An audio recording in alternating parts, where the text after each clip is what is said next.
Hey YouTube, it's Jake, and for this week's video we wanted to show you guys part of the process of building our tiny house. This is going to be the frame, and eventually we turn this frame into this full house that you can check out in the video in the description.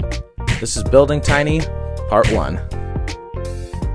So first thing that we had to do was kind of retrofit this little camper frame. Well, not so little, but one thing that I want to suggest is that anybody who's considering building their own tiny house, really look into using a camper frame.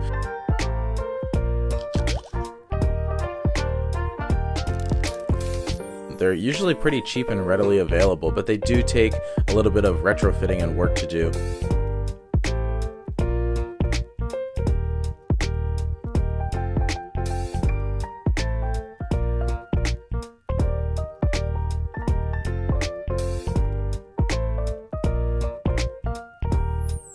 We were able to pick up this camper frame for $500. It already came stripped. We put new tires on it, and then we had to just spend some time knocking down the rust. We used a wire wheel, grinding wheels, and wire brushes, and it took about a day to do the rust repair and the painting of the entire frame.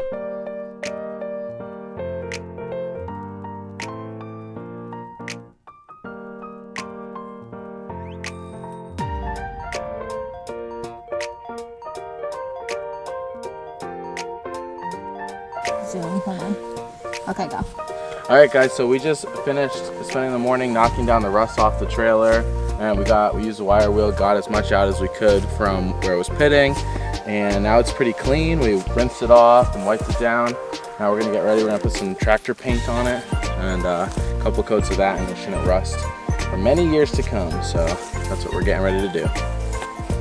Can you brush over that thing? Babe. This paint that we use is from Tractor Supply. It's just regular tractor paint. It's very thick, kind of industrial paint, meant to last years and take a lot of beatings before chipping away and whatnot. You apply one really thick coat. It took us a gallon. A gallon is pretty expensive of this stuff, but thankfully and fortunately, 1 gallon was able to completely coat the entire frame, the axles and everything. So now we're starting on some of the actual structure portion of the house, and what we did is we took these 2x4s and we laid them lengthwise with the frame, parallel with the frame, and then we used carriage bolts and we bolted them into the frame. The only thing that I would do different, having done it now, is that I would switch to pressure treated 2x4s. We ended up having to cover these with a waterproof material, and we could have saved some time and even had a better waterproofing situation if we had just gone with pressure treated in the first place. We would have saved a lot of money as well.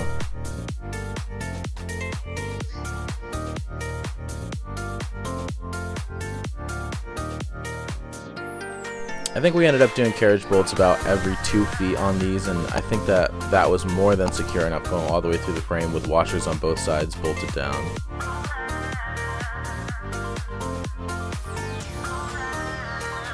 Here I'm just mock-laying out what the actual subframe of our tiny house is going to be, like the joists of our tiny house here. I just used 2x6s. I started with 8-footers because that's the maximum width you can have. I cut them down a little bit to allow for the side pieces.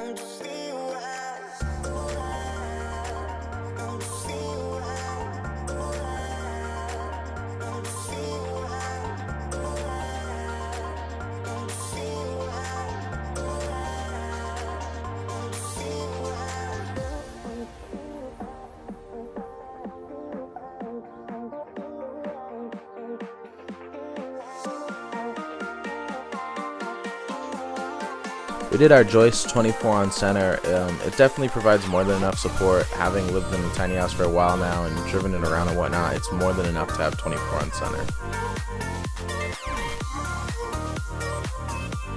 There's a pro carpenter move for everybody that wanted to see that. So this is just our front piece. We ended up splitting our subframe into 3 sections because we knew that once we put the aluminum sheathing on the bottom, we wouldn't be able to lift the entire thing up in one go without snapping it. It would just be way too heavy.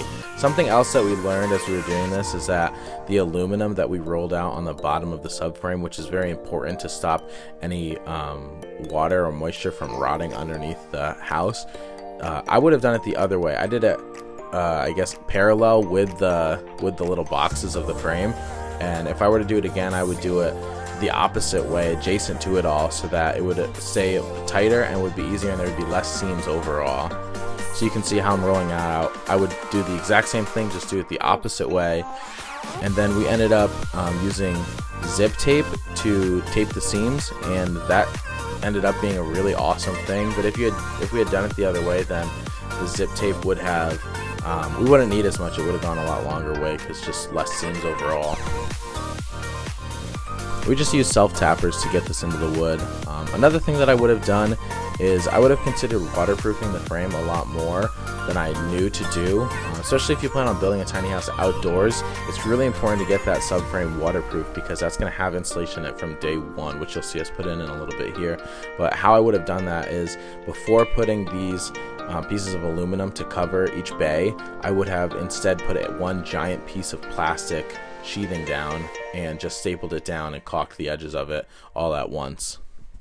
So here you can see what I mean, how we split the frame into multiple pieces and flipped it all up. Then we lined it together and we bolted together the last pieces. It was all built with that intention. And then I went underneath and I zip taped the seams that were left over from underneath, which is obviously not fun to do, but it saved a lot of time from doing it all underneath like some people have done. Of course, then we just rolled out insulation into every single bay. And then another thing that I would have done, which this is a great helpful hint for future builds or for anybody who's considered building, is that I would have actually, after I put this insulation down, before I put the subfloor on, I would have rolled out one giant piece of waterproof plastic or some kind of waterproof material, caulked the entire edge around the frame, and then stapled it all down. And that would have also helped with waterproofing in the future.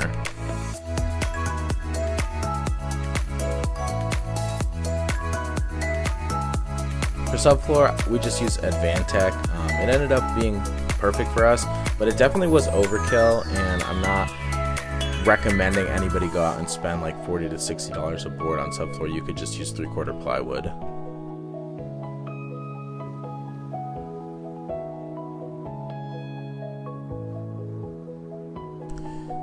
Here's the final product, everybody. This is what our subfloor ended up looking like. I hope you enjoyed the video. Leave any questions that you have in the comments down below, and subscribe for part 2.